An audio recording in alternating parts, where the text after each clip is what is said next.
ay napakabuti ng Panginoon at ang kalingaan na makapakinig ng salita ng Panginoon sa umagang ito ay patuloy na ipinararanas sa atin ng Panginoon.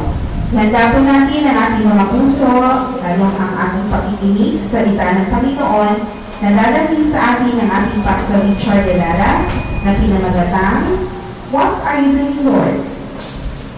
Magandang umaga po. Batiin niya po muna natin yung ating mga katabi. Kamusta kapatid?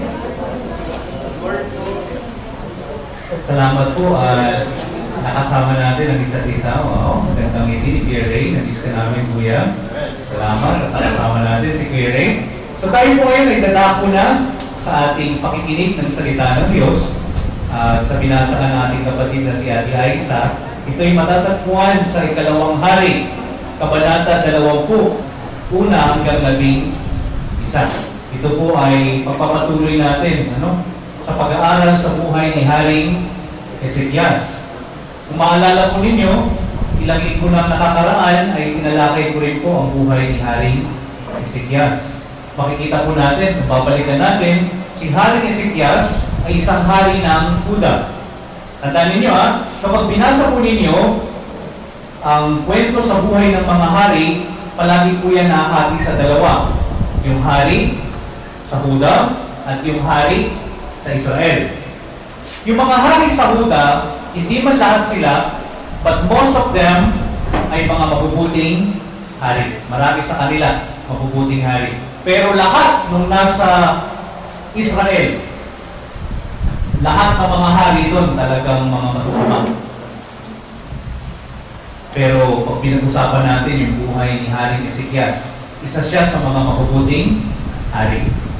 Nakita ninyo, hindi siya tumulad sa kanyang ama na si Ahaz. Naalala ninyo?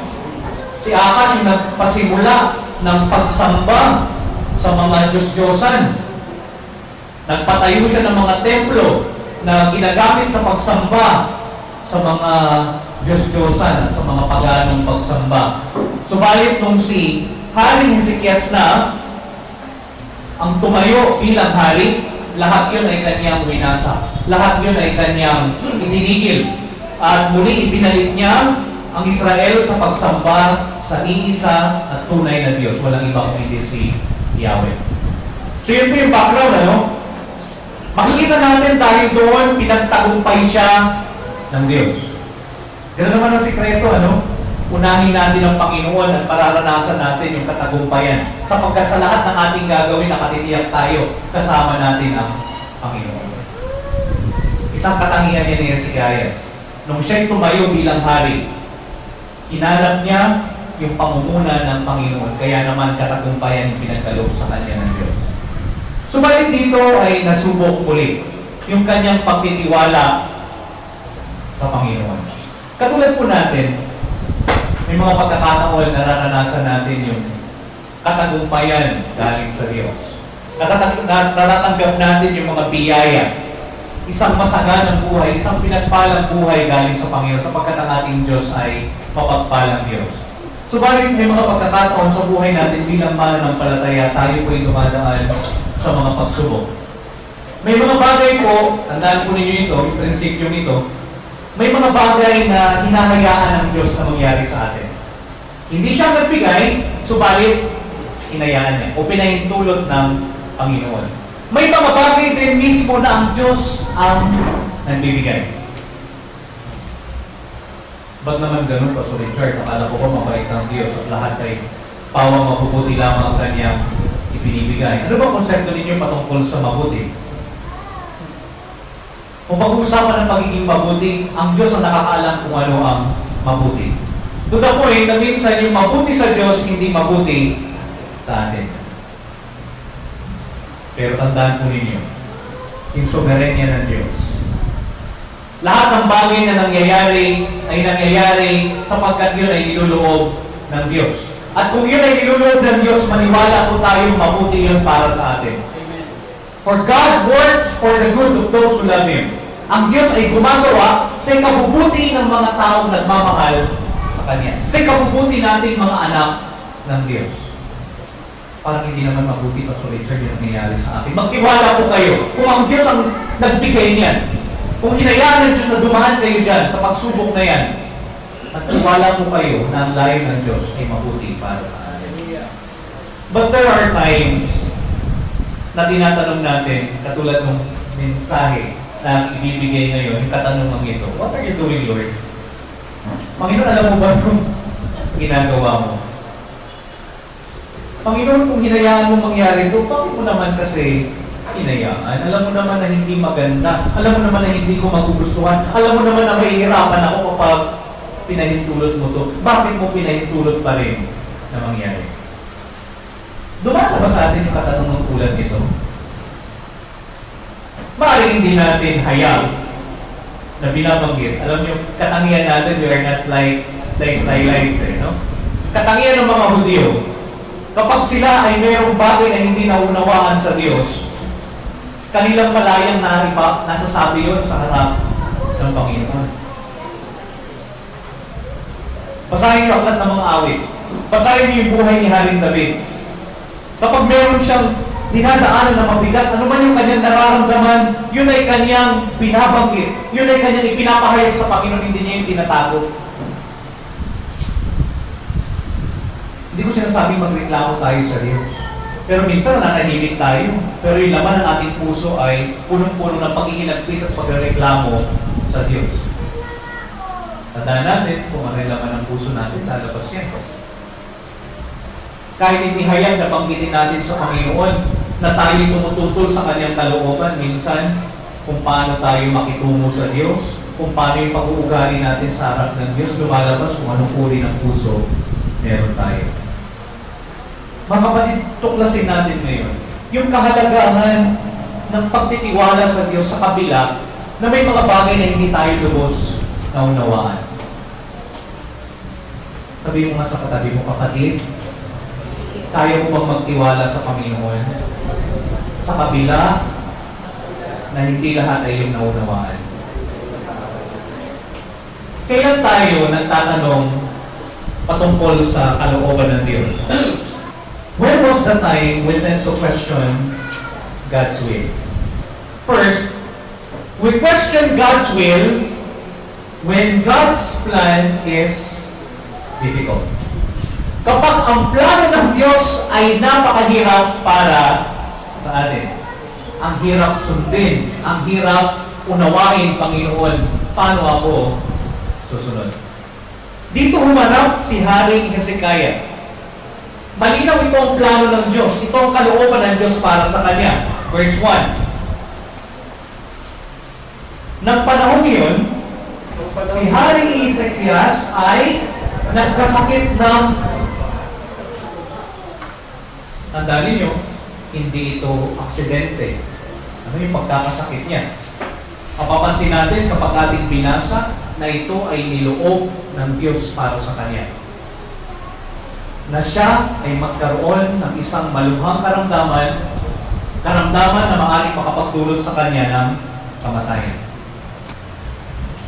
When you hear a preacher, a teacher, yan man ay Kristiyano, o yan man ay hindi mananampalataya, na nagsasabing, pawang mabubuti lang ang tatanggapin natin sa Diyos, o kayo maniwala. That is not supported by the Scripture. Wala pong sinabi ang Biblia na pawang mabubuting bagay lamang ang tatanggapin natin mula sa Diyos. May mga pagkakataon, makakaranas po tayo ng hirap. May mga pagkakataon, dadanas po tayo ng suliranin. May mga pagkakataon, tatanggap tayo ng mga bagay na hindi natin inaasahan na matatanggap natin mula sa Panginoon. Ang buhay Kristiyano po is not like a bed of roses. Kasi nainganyo tayo, no? Kung tayo bago-bago pa lang sa pananampalataya, akala natin ang buhay Kristiyano ay isang buhay na napaka-komportable.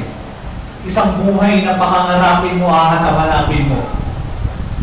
Pero along the way, kapag ikaw ay humahanap na sa pagsubok, Panginoon, ito pala yung nais mong matutunan ko. Na ang buhay Kristiyano, sabi ni Good Shepherd, ay hindi hallelujah lang. May iba't ibang bahagi pala ang buhay natin sa paglakad sa Panginoon. To the point na minsan humaharap tayo sa mga matitinding pagsubok sa buhay. Na minsan din natin kaya may paliwanag. Na kung man talungin ninyo, Pastor Richard, bakit nangyayari ito, hindi ko rin kaya kong ipaliwanag. Pero ang tanging may bibigay ko lang mga pangako ng Panginoon, na ano ba na natin pinagdaraanan, nakatikiyak tayo kasama natin ng Panginoon, hindi niya tayo iiwanan, hindi niya tayo pababayaan. Hindi yung sa akin awit natin kanina, no? Pangako mo. Hindi pinangako ng Panginoon na hindi kayo magkakaroon ng problema. Hindi pinangako ng Panginoon na hindi kayo magkakaroon ng sakit. Hindi pinangako ng Panginoon na hindi mawawala ang inyong mahal sa buhay. Hindi pinangako ng Panginoon na pawang mabuting bagay lamang ating mararanasan dito sa mundo. Pero ang ipinangako ng Panginoon, kailanman hindi niya tayo iwanan, hindi niya tayo pababayaan. Alam niyo, may konsepto yung mga Hudyo. Ha? Yung kanilang tradisyon, tinuturo sa kanila, na kapag sila ay sumunod, kapag meron silang pananampalataya, yung katumbas nun, isang buhay na masagana. Okay yun, isang totoo yun. Pero minsan hindi ganun. Hindi ganun yung formula na nangyayari. Faith plus obedience, easy path. Minsan, faith plus obedience, minsan nangyayari, suffering. Faith plus obedience, trouble. Faith plus obedience, pain. Look at Job. Tama ba yung, ano na yun? Formula na yun, na faith plus obedience, easy pass, mabuting buhay, masaganang buhay, komportableng buhay. Minsan totoo, minsan hindi. Huwag nating sumatin doon ng Diyos. Hindi natin unawaan minsan ang plano ng Diyos. Pero magtiwala po kayo, kapatid. Hindi man mabuti ang nakikita niyo sa ngayon, magtiwala kayo na mabuti ang layo ng Panginoon kung bakit niya hinahayaan yung mga pangyayari sa buhay natin. Maaaring hindi niyo pa pinagdaraanan yung pagsubok na binabanggit ko ngayon. Pero time will come. Mararanasan niyo yan. Sana maalala niyo yung mensaheng ito ng Panginoon. Mensahe na higit pa tayo kumapit at magtiwala sa Diyos sa mga pagkakataon tulad dito. Huwag natin tingnan yung mga pangyayari sa paligid. Panghawakan natin yung pangako ng Diyos. Kung may karamdaman ka, madali para sa atin yung matokso na pagtanong, ano Kuya Anthony? Dami namang hindi Kristiyano, bakit walang pananakit ng likod na nararanasan ni Kuya Anthony? Ang dami naman hindi mananampalataya, bakit hindi nagka-cancer katulad ni Auntie? Hindi ba dali para sa atin ang magtanong? Pero ito rin yung pagkakataon na higit tayo dapat na magtiwala sa Panginoon. Then, sabi ng Panginoon, Ezekias, ikaw ay magkakaroon ng karamdaman. So then, dumating ang propeta in one week. Hoping, ibilib na balitaan ni Ezekias, ano yung kanyang mararamdaman? Siguro, sabi niya, ito na yung pagkakataon, makakatanggap ako ng comfort from my pastor Isaiah. Pero, imbis na comfort yung matanggap niya, look at this, 1B. Dinalaw siya ni Propeta Isaiah, sinabi sa kanya, ipinasasabi ni Yahweh, na ihanda mo yung sambahayan, pagkat malapit ka na mamatay. At yung tiyak talaga yung word hindi ka na gagaling sa sakit mo. Yan. Kung kayo si Hezekiah, ano ang mararamdaman ninyo? Mamaya, verse 7, makikita natin na yung kanyang sakit ay may kinalaman na yung doktora, bukol I don't know kung anong uri ng bukol yan. Siguro sa atin, mga tawag yan, mga cancerous na, no? Sa panahon natin ngayon. Pero during that time, we don't know kung anong uri ng karamdaman yun. Hindi binanggit ng Biblia. Pero yung karamdaman ito ay malubha.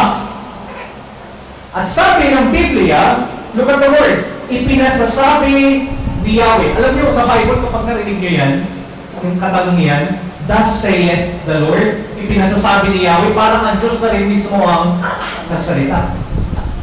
Although ginamit ay ang propeta Isaias, pero pag nabasa niya sa Biblia, parang Diyos na rin mismo nagsalita. Parang sinabi ng Diyos, malapit ka ng mamatay, kasi kaya, hindi ka na gagaling. So, ang tanong, kung tayo mismo yung makaririnig niyan sa oras na to, kaya niyo bang magtiwala at sabihin sa Panginoon, Lord, kung ano man ang iyong kalooban, siya ang masunod at mangyari. So Richard, hindi madali yan. Talagang hindi madali. Sino ba nagsabing madali? Kung Ceci kaya nga, kung babalikan natin yung kanyang buhay, yung kanyang pagtitiwala sa Diyos naroon, maraming pagsubok ang kanyang pinagdaanan, kumapit siya sa Panginoon, pero dito nasubok siya. Mga kapatid, sana yung mga pinagdaraanan natin, I don't know kung ano pinagdaraanan yung maging sa oras na ito. Sana hindi yun po ang magpahina ng ating pagkilala kung sino ang Diyos sa buhay natin. Ulitin ko po. Yung ating pinagdaraanan, hindi po yun makaka-apekto sa katangian ng Diyos. Huwag niyo pong hayaan na yung pagsubok na ating pinagdaraanan ang makapagpabago ng ating pananaw at pagkilala sa Diyos. Sana hindi magbago yung ating pagkilala na ang Diyos ay tapat. Sana hindi magbago yung ating pagkilala na ang Diyos ay mabuti. Sana hindi magbago yung ating pagkilala sa Diyos na ang Diyos ay makapangyarihan. Alam niya ang kanyang ginagawa at alam niya ang nangyayari sa buhay natin. Sana hindi magbago yung pananaw pagkilala natin sa Diyos na ang Diyos ay Diyos ng pag-ibig, mahal niya tayo at wala siyang hinangat kung hindi ang kapuputi natin. Kaso minsan kasi, yung ating pinagdaraanan, aminin man at hindi, madaling naapektuhan yung ating pagkilala sa Diyos.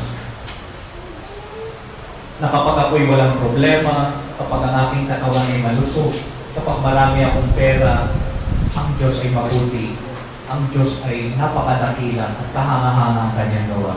Pero kapag ako ay may problema, kapag ako ay may karamdaman, kami mga pangyayari sa buhay ko na tila hindi ko na unawaan, sabihin ko, parang hindi naman mabuti ang Diyos.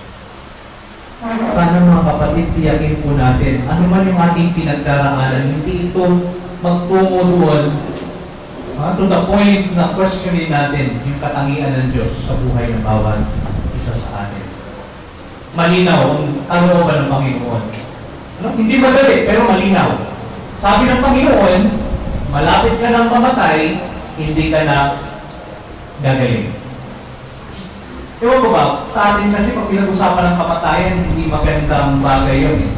Alam natin, maging yan, pinagkakaloob ng Diyos. Siya ay nagbigay ng buhay, siya ang tatangay. Pero kung meron man tayong iniiwas-iwasan, isang bagay yan, kamatayan.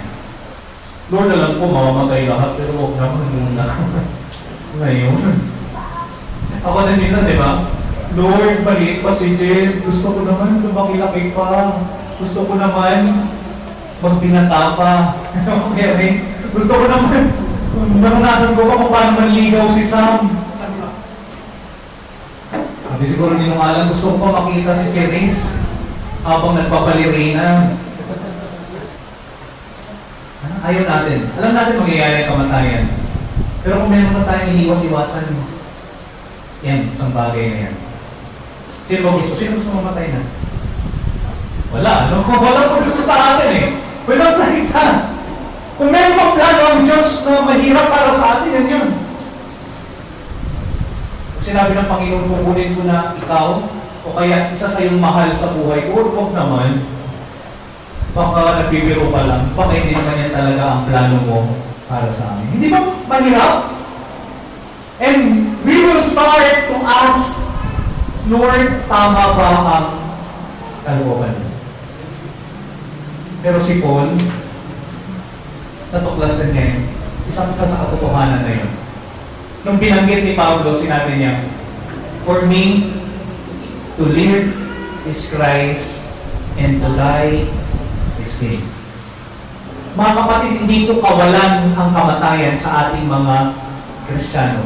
Ang totoo sa ating mga mananampalataya, hindi ko sinasabing sana mangyari na sa atin. Pero kung mangyari man sa atin yan, hindi natin alam kung kailan. Hindi ko yun kawalan. Ang kamatayan para sa atin ay kapakinabangan. Bakit? mas mapapadali na ako'y makapunta sa piling ng aking Panginoon. Nakalulong ko, ano? Pero kasabay noon, comfort din yun para sa atin. Nung si Tintin ay nawala, hindi ko alam kung anong tamang salita ang pwede kong banggitin kay Ate Olga. Meron ba? Sapat na salita para makapagdulot ng kagaanan para sa inang nananangis, isang inang nagdadalamhati sa mga oras na yun. Meron bang sapat na salita? Sa tinagal-tagal ko ng seminaryo, kinapos ako. Sa theological word na pwedeng banggitin, Kuya Anthony, nasasapat para mapawi yung pagdadalamhati ng isang ina. Pero sa mga oras na yun, ako nakita ko yung presensya ng bawat isa sa atin, yung presensya ng pamilya, nakita ni Ate Olga, yung pakikidalamhati ng mga kapatiran na nandoon, wala man tayo maibigay na sapat na salita, pero yung presensya natin malaking kaaliwan na doon sa puso ng kapatid na alam niya kasama tayo sa pakikidalamhati sa Kanya.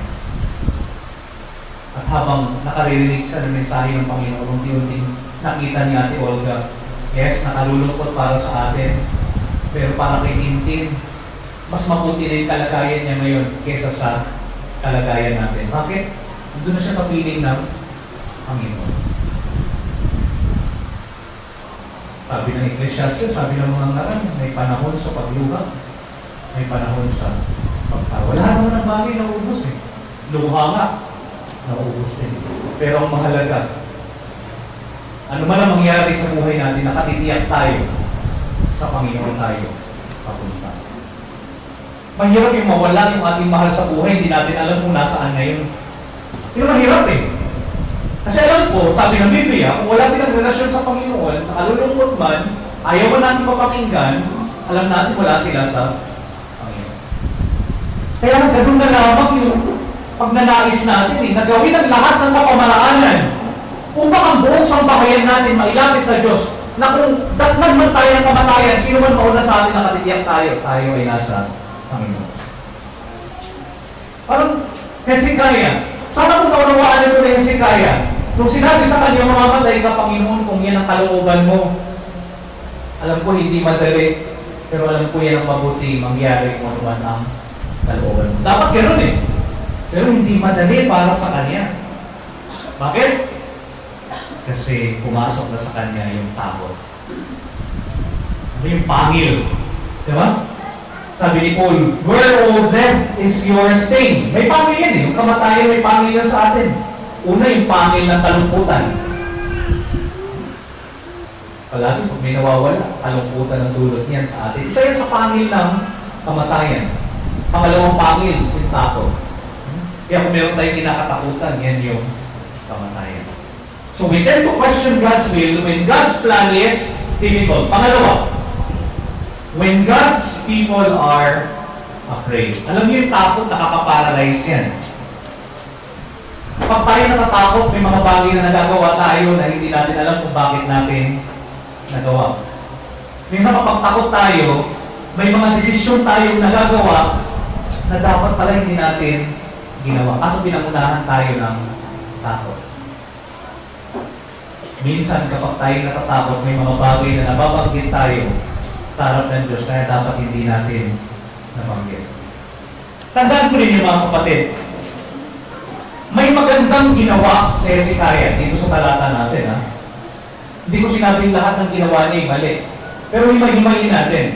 Kasi maraming mga ngaral, mga commentators, pag tinignan nila itong passage na to, tinitingnan nila, this is a pattern for a good prayer.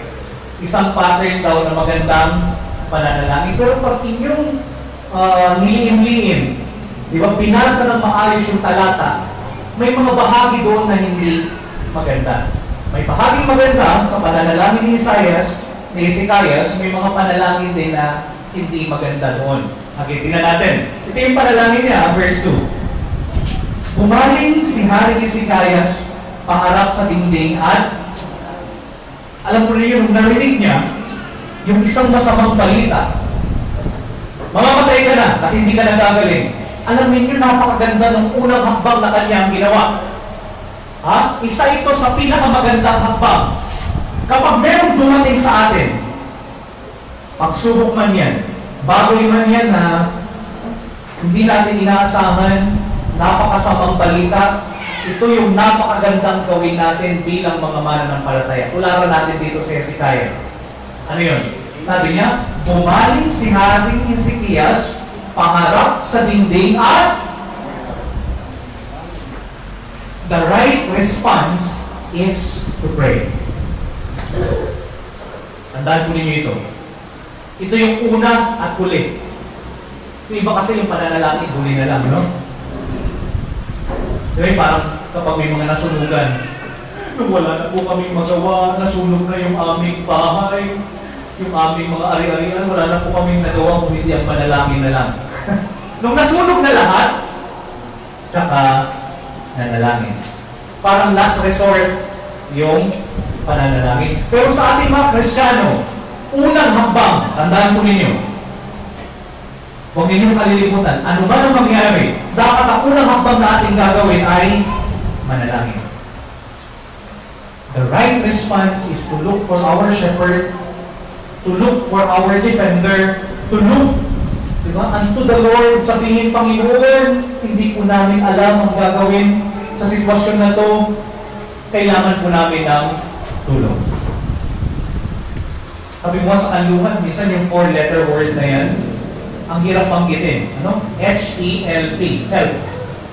Bakit? Kasi minsan, nagtitiwala tayo una sa ating sariling kakayanan, sa ating resources. Marami ata akong ipon sa bangko. O kaya, nagtitiwala tayo, unang tinasakbuhan natin yung mga tao nasa paligid natin. Tulungan nyo naman ako. Pero mga kapatid, kung meron na tayong dapat unang takbuhan hinga ng tulong, walang iba kung hindi ang Panginoon.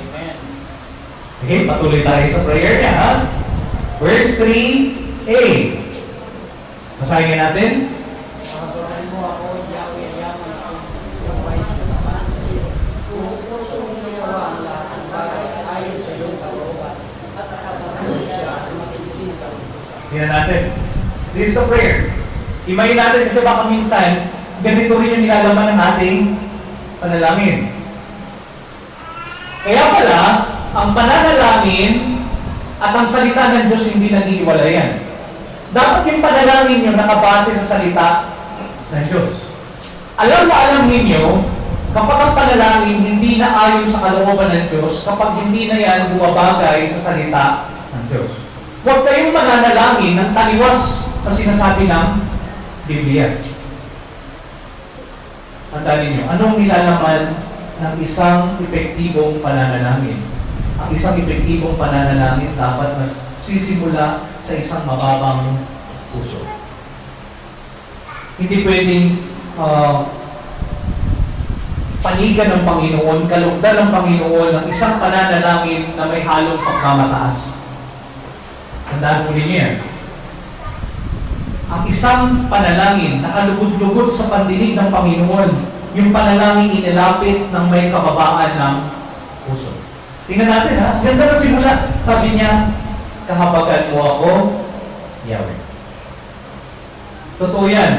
Kapag tayo ay lumalapit sa Panginoon, habag na lang ng Diyos ang ating hinihingi. Napakaganda, no? Pero look at this. Nagsimula siyang mag-enumerate ng kanyang ginawa. Napansin nyo? Yamang ako'y nabuhay ng tapat sa iyo. Buong puso kong ginawa ang lahat ng bagay ayon sa iyong kalooban. Napatagoy siya sa matinding kalooban. Pakita nyo? It is more of, is this a prayer or it is a protest? Parang protesta eh. Panginoon, kinalimutan niyo na ba yung ginawa ko sa inyo? Naging tapat ako. For 16 years, I am serving you. Sabi ni Pastor Arto.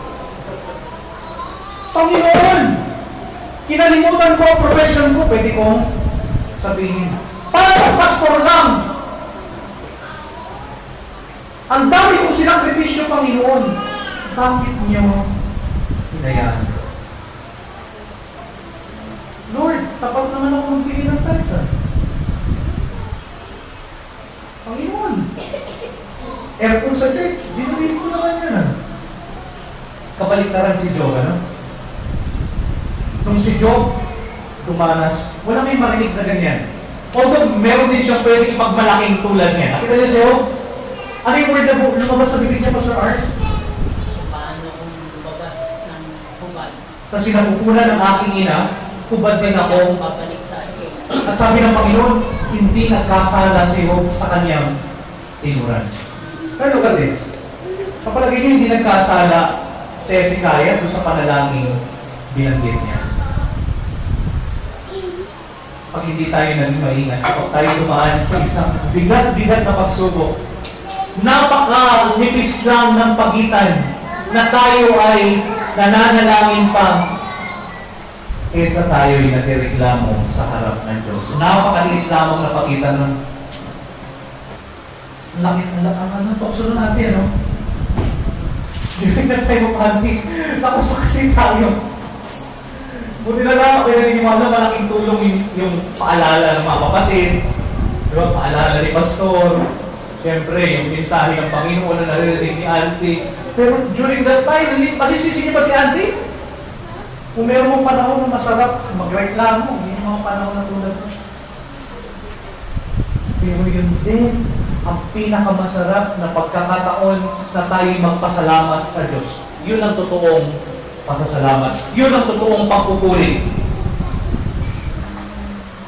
Kasi madali magpuri kapag tayo ay maraming blessings. Ano?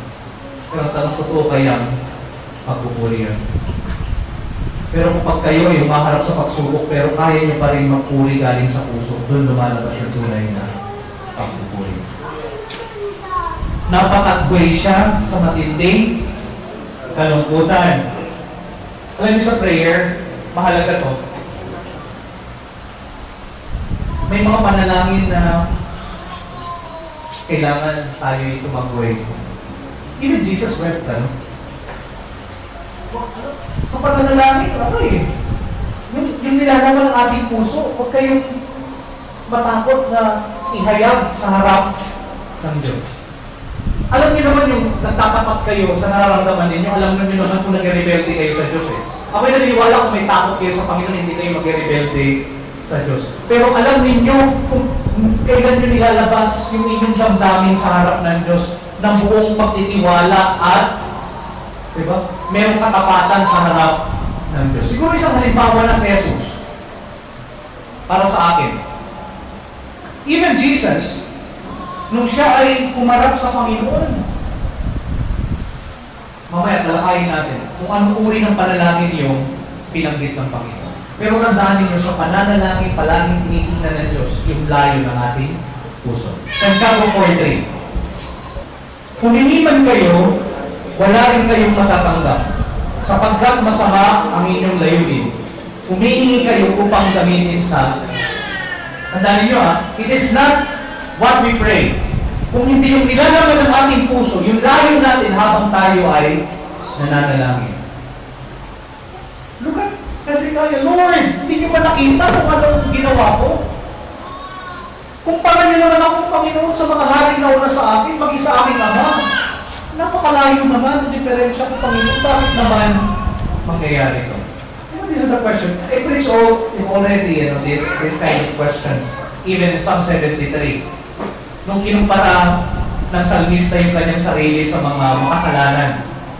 Balikan natin. Psalm 73, verse 3 to 4. Pagkat palalo'y inggit akong, kung sa tabi salmista, naiinggit daw siya sa mga palalo. So, wikang English, that is wicked. I envy the wicked. Naiinggit ako sa mga palalo. Sabi, at sa biglang yaman ng masama. Verse 4. Nagdanas ni kaunting hirap, ngunit masisigla ang katawan malakas. Kung ano, when you try to look around, may karamdaman ka, tapos yung kapitbahay nyo, hindi Kristiyano, walang Diyos sa katawan, pero masigla. Mayaman pa. Ba't naman ganun Panginoon? Sabi ni Pastor Arthur, naglilingkod ako. Yung mga classmate ni Josh mo, hindi naman naglilingkod yung mga tatay, pero may tuition fee. 13. Look at the word. Parehong-pareho ng binitawang salita ni Hezekiah. 13. Basahin niyo natin. Samantalang ako, malinis ang palad, hindi nagkasal at lubos na nag-ingat ang aking natamoy. Totoo kaya yun? Yung salmista daw, malinis ang palad. Hindi daw siya, siguro, hindi nagkasala. Depende kung kaninong pamantayan. Pamantayan ng Diyos o pamantayan niya sa kanyang sarili. Ako hindi ko kaya sabihin yan eh. Kaya niyo bang sabihin yan? Malinis ang aking palad at hindi ako nagkasala. I don't know kung ano nag-udyok sa salmista para sabihin yun. Pero this is more of a protest, not a prayer. This is a prayer. Ito yung panalangin, sinasabi ko sa inyo. Panalangin ng ating Panginoong Yesus. Marcos 14:36. Ama ko, wika niya. Mapangyayari mo ang lahat ng bagay. Alisin mo sa akin ang sarong ito ng paghihirap. Gayunman, huwag ang kalooban ko, kung hindi ang kalooban mo ang masunod. Hindi tinawag ng Diyos yung nararamdaman niya, no? Remember, si Jesus noong mga panahon ito is 100% human. Alam niya yung hirap, alam niya yung sakit ng kanyang pagdadaanan, alam niya yung pag-ialimura, alam niya iwanan siya ng lahat, nadama niya lahat yung hirap na yun. Sabi niya, Panginoon, kung pwede mong alisin yung paghihirap mo, parang tila hindi ko kakayanin. Lord, tanggalin niyo po yung paghihirap na ito. Ito po yung gusto ko. Pero look at that. Sabi niya, hindi ang kalooban ko ang mangyari kung hindi ang kalooban. Kung meron ng isang magandang pattern ng isang tapat na pananalangin, yun yung pananalangin ginawa ni Jesus. Binanggit niya yung kanyang nararamdaman. Pero meron ba kayong nakitang negatiting na pagrereklamo? Meron ba kayong nakitang negatiting na pagpuprotesta? Negatiting na pagrebelde sa harap ng Ama? Wala. Pero naihayag niya kung ano yung kanyang nararamdaman. Pero sa bandang dulo, mas nagtiwala siya sa kalooban ng Ama kesa sa kanyang sariling kalooban. There is a full submission to God, His Father. Mga kapatid, tandaan po natin yung kahalagahan na mas mangibabaw sa atin yung pangako ng Diyos kesa ang takot.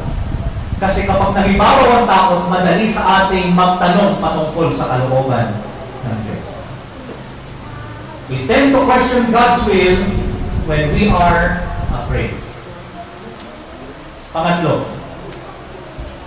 when God's ways are complex. Huwag niyong tangkain na ipaliwanag ang lahat ng bagay. Pabibigo po tayo. Hindi lahat ng pangyayari sa buhay natin kaya nating ipaliwanag.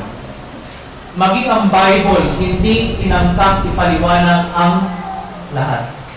Pinangako ng Biblia, pagdating natin sa Ama, harapan, face to face, naintindihan natin ang lahat.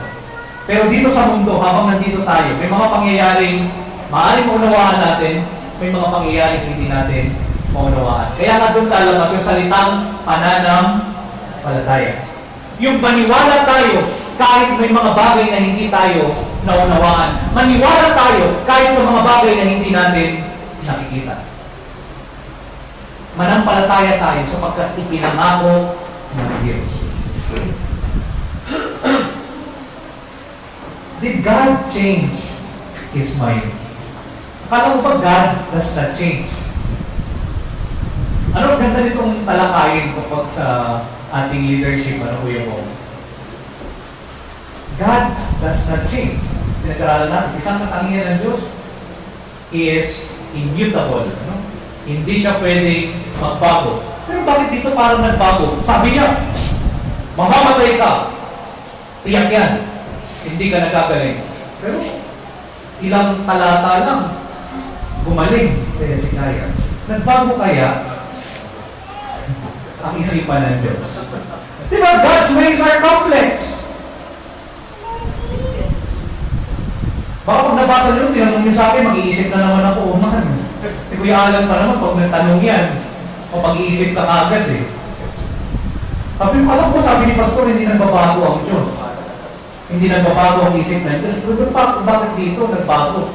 Magaling kayang mag-persuade? Magaling kayang, tumag-way? Marami akong komentary na nabasa. Sabi nila, kaya daw baguhin ang isipan ng Diyos sa isang uri ng mataimtim na pananalangin. Yun yung mga, normally mga pastors ganito, gagamitin nila to bilang isang mensahe, yung pananalangin ng taimtim para mabago natin yung kalooban ng Diyos. Mga kapatid, hindi po natin kayang baguhin ang kalooban ng Panginoon. Kahit pa paano natin iisip na mas mabuti yung kalooban natin kaysa sa kalooban niya. Sa bandang huli, masusubok ninyo, matitiyak ninyo, mas mabuti pa rin ang kalooban ng Diyos kaysa sa kalooban natin. Eh, Pastor Richard, bakit pinagaling? Yan natin ha? Verse 4. Bilisan lang natin. Umalis na si Isaias, ngunit hindi pa kaano nakakalayo ay sinabi sa kanya ni Yahweh, Pai, magbalik ka, sabihin ko kay Ezekias, narinig ko ang kanyang dalangin at nakita ko ang kanyang pagluha. Kaya pagagalingin ko siya. Sa ikatlong araw, makakapasok na siya sa templo. Okay, ito muna tayo. Mahalaga ito kaya hinighlight ko Sa pananalangin, mahalaga ito. Kapag kayo ay nanalangin na may pagsusumamo sa Panginoon, sabi ng Biblia, narinig ko ang kanyang dalangin. Tandaan po ninyo, kapag kayo'y nanalangin sa Panginoon, panalangin ng may pagsusumamo, nakatitiyak po tayo, sabi ng Bible, maririnig yon ng Panginoon. And look at this. Nakita ko ang kanyang, ano man ang pinagdaraanan natin, bawat pagpatak ng luha natin sa ating panalangin. Ang gandang pangako ng Panginoon. Sabi ng Biblia, naranasan mo na, Kuya Bong, yung manalangin na pumapatak ng iyong luha? Naranasan mo na, Brother? Napakasarap, ano? Yung parang nagsusumbong ka sa ating amang nasa langit. Ate, kagawad, ang sarap manalangin na may pagluha. Kung naranasan nyo, alam ko, hinahanap-hanap niyo yan eh. Yung pagkakataon manalangin kayo, pumapatak na lang ang luha ninyo. Hindi nyo maunawaan, pero Panginoon, tulungan nyo naman po ako, Panginoon. Then, all of a sudden, papatak na yung iyong luha. Verse 6, ito yung tugon ng Panginoon. Mabubuhay pa siya ng 15 taon. Hindi lamang yan. Ililigtas ko pa ang lungsod na ito sa kamay ng hari ng Assyria.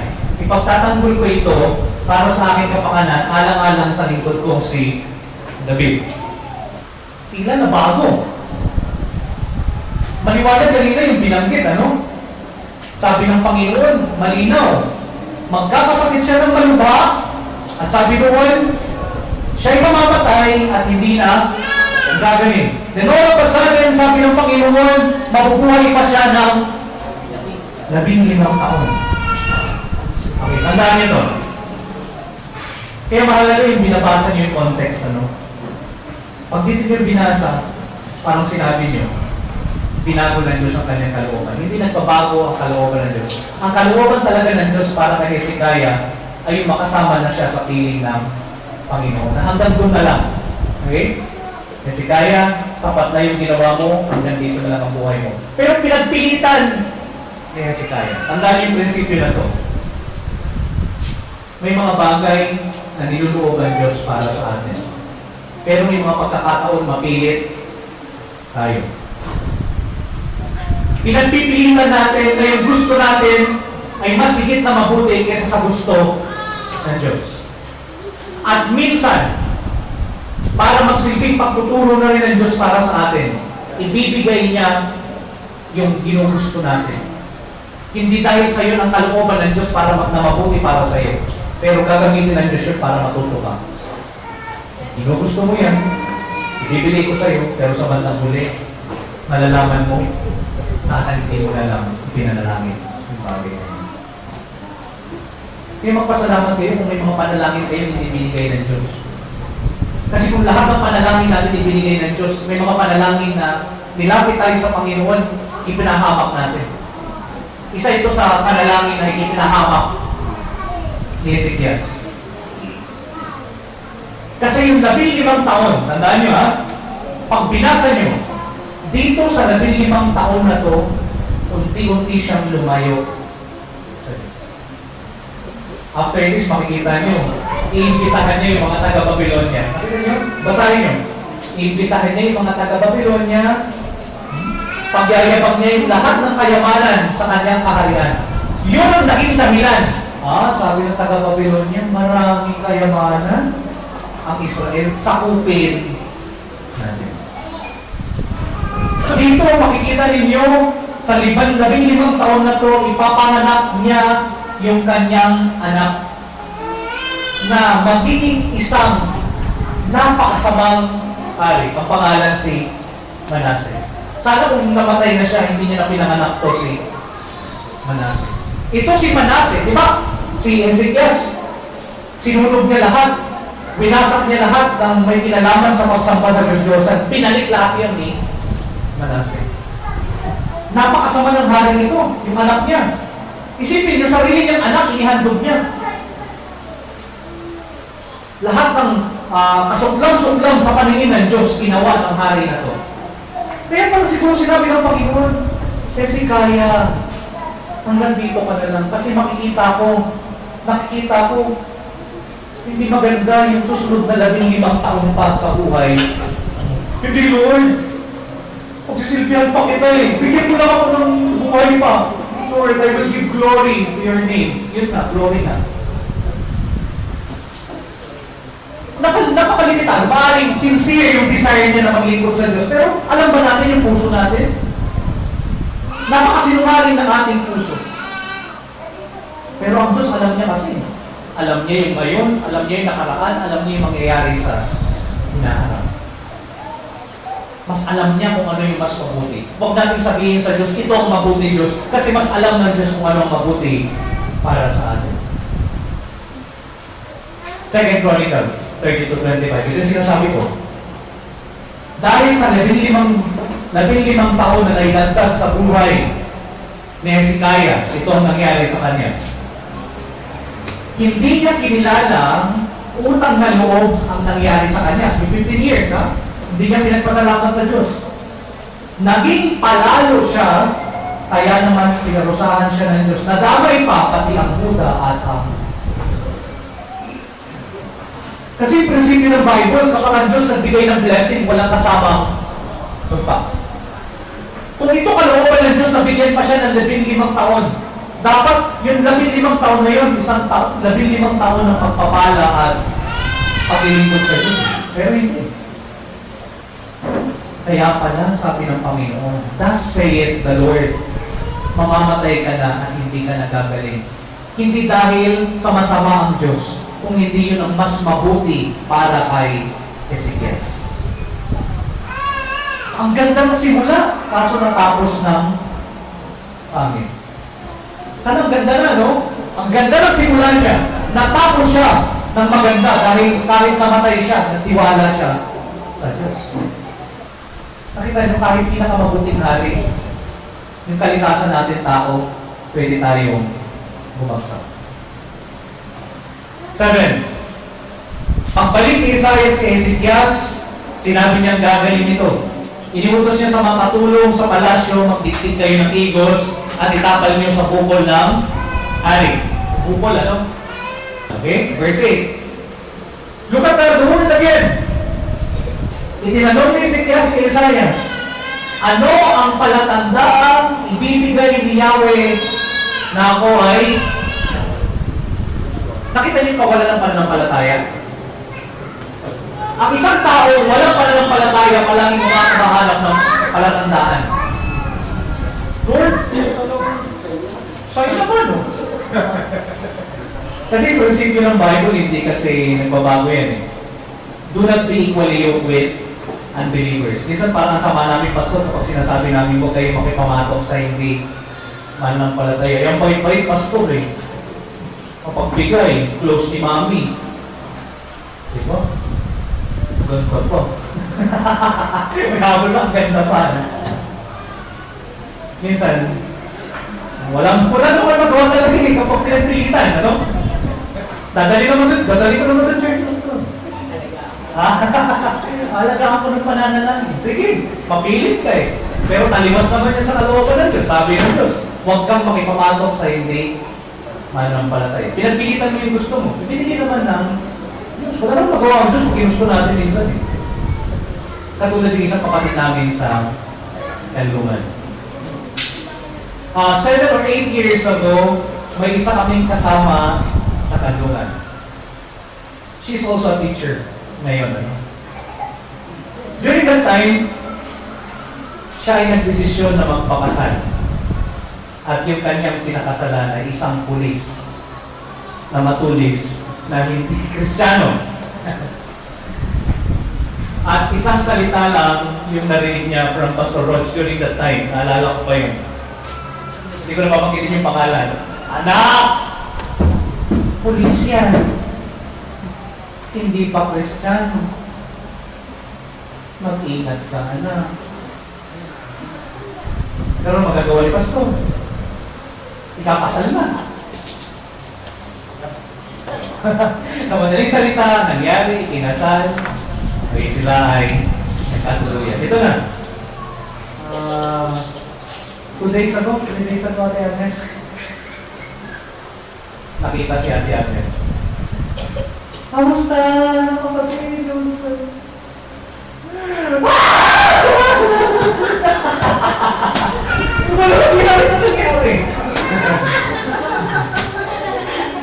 Umahagulhon, Ninong Alan na lumapit kay Ate Agnes.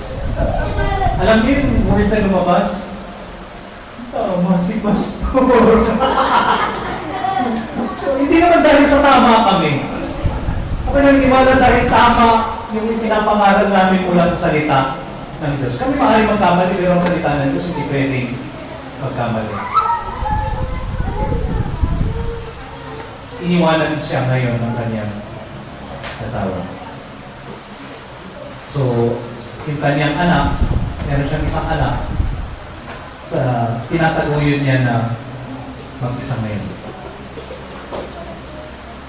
At yung bumabalik ko sa kanya, yung word ni Pastor Roger, 7 years, sabi, anak, hindi yan mananampalataya.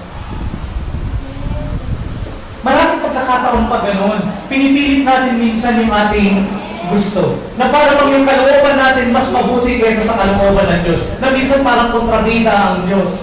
Minsan parang kontrabida kami bilang mga pastor. O yung mga nakapaligid sa inyo, yung nanay nyo, yung tatay nyo, parang sila ay kontrabida. Kapagkat sila ay kumakalaban sa tinitibok ng inyong puso.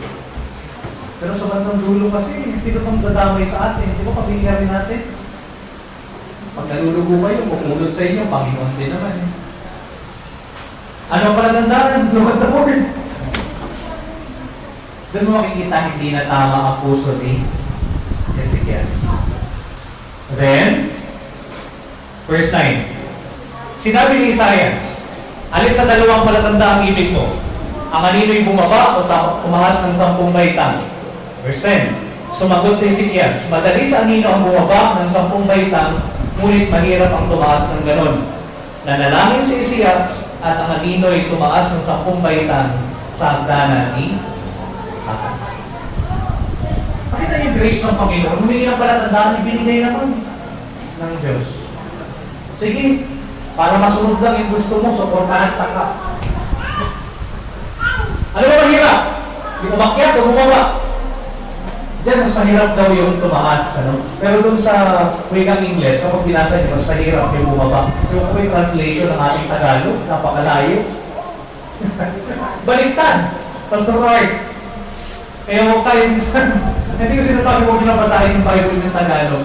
Siguro yung trabaho namin, sabi ko kay Patrick Diabo, trabaho namin pastor minsan, hanapin ko na talaga yung tamang translation. Kasi sabi ng English, mas mahirap yung bumaba kesa ang tumaas. Sa Tagalog, mas mahirap ang tumaas yung anino kesa bumaba. Try nyo mamaya sa package na lang i-compare yung pagkakaiba. Pero sa madaling salita, unti-unti nang nawala yung pananampalataya ni Hezekiah sa Panginoon. Mga kapatid, sabi ito yung hamon sa atin. Ano ba yung pangyayari sa buhay natin? Sabi ko kanina, sana hindi magbago yung ating pagkilala sa Diyos. Na siya'y tapat, siya'y banal, siya'y mabuti, at siya'y makatuwirang Diyos. Tayo'y mahal ng Diyos kahit ano pa yung pangyayari nating pinagdaraan. Paano hindi natin maiwasan yung mga pangit na pangyayari sa buhay? Paano hindi natin maiwasan yung mga pagsubok sa buhay? Pero isang bagay ang nakatitiyak ako. Sabi ko kanina, hindi ko kayang paliwanan ng lahat. Pero isang bagay na nakatitiyak ako, hindi tayo pababayaan, hindi tayo iiwanan ng Diyos. At nakatitiyak ako, kung tayo mananatili na titiwala sa Panginoon, lahat ng bagay na yan, matagumpay natin na malalampasan. Amen po ba?